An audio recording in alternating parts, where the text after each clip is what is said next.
Hello, Biafrans and people of God. Yes, we are winning this war. We are winning this war. As in if you the federal government of Nigeria is begging Mazi Nnamdi Kanu for a dialogue. Do not see this as a rumor. It is a reality. Ikagundi Zoo. I will destroy Nigeria with the truth. Nnamdi Kanu made this statement, but many people do not believe or understand what this statement is all about. Or they make an order. He said it that he will destroy Nigeria with the truth. And he keep on dishing the truth. And today, as I speak, International Criminal Court is against the zoo. The zoo is in a big shit. The Nigerian government has got Banansia Boki, as we used to say it back in the days. United Nations, the zoo are begun at their black book. United States is deliberating on declaring Nigerian government, federal government, as a terrorist government. The evidences are there that the government is sponsoring terrorism, killing Christian minorities in the north, and foreigners are coming to take over their land, while the landowners, the indigenous population, is living in IDP camps, in refugee camps. What is happening is no more a secret. It is in the open. The hammer, a big hammer, is coming rapidly upon the zoo. The zoo, Nega area, is finished. No man can revive the zoo. It's gone for good. Because their plans have failed. Their plans to Islamize Nigeria, their plans to Fulanize Nigeria, taking ancestral lands belonging to ethnic nationalities for the Fulani stock. That plan is dead and buried. The world has woken up. Mazi Nnamdi Kanu has opened the eyes of the world leaders, and their torchlight is now beaming in Nigeria, and they're seeing everything that is going on. Damning reports against Nigeria are enormous. It is in quantity. Reports against Nigeria, if you know what I know, if you see what I have seen, you will give up. I'm talking to those of you who still believe in one Nigeria. One Nigeria list, as we call you people. If you know what I know, forget it. The zoo is gone. They are begging Mazi Nnamdi Kanu for a dialogue. And I ask, how can you dialogue with a man in incarceration? You put a man under chains and you want him to dialogue with you. How is it possible? His personal lawyer, Aloy Ejimako, have said it openly that you must release Nnamdi Kanu before you have a dialogue with him. You can't put him under lock and key and then want to dialogue with him.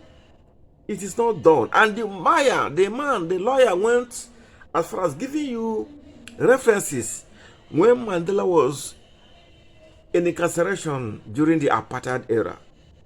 Before any meaningful dialogue took place, Mandela was unconditionally released.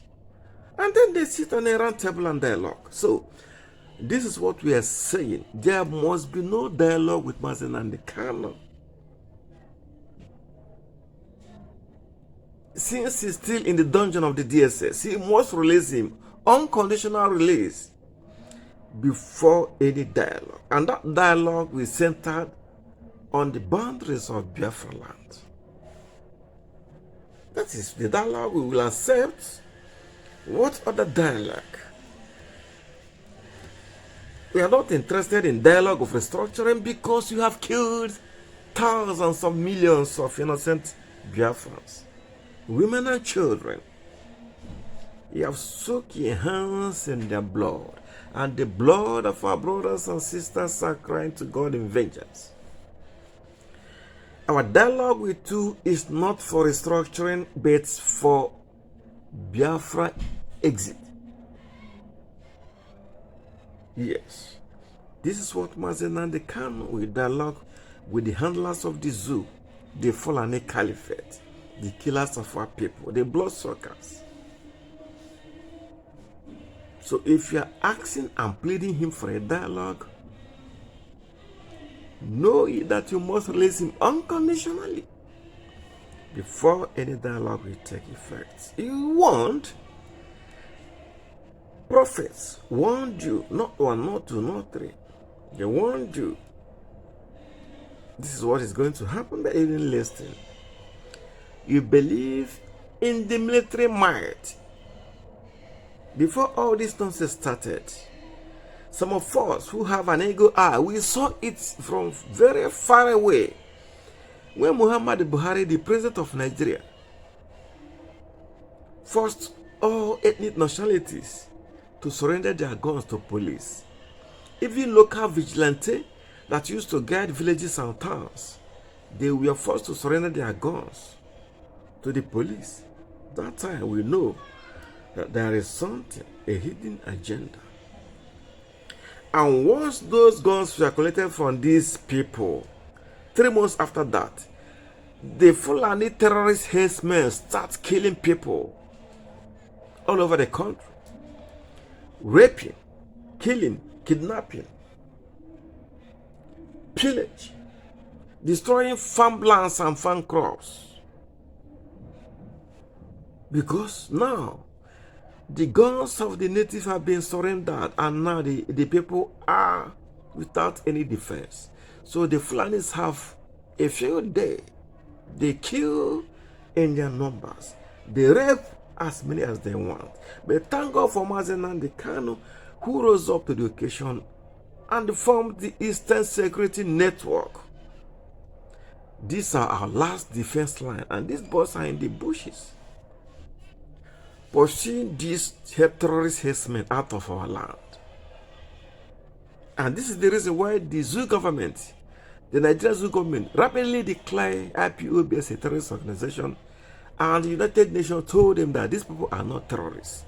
United States told them that these people are not terrorists.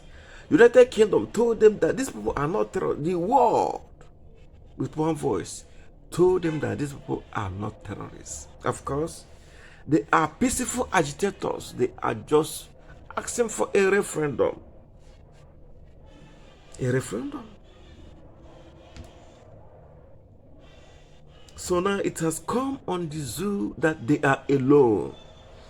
Even the British government that is supporting the zoo is even afraid, because when the hammer falls on the zoo, it will affect many countries.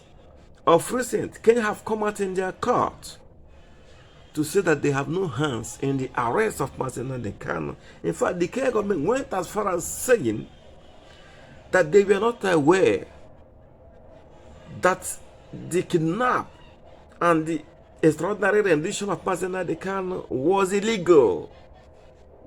So the Kenya government was just trying to exonerate themselves.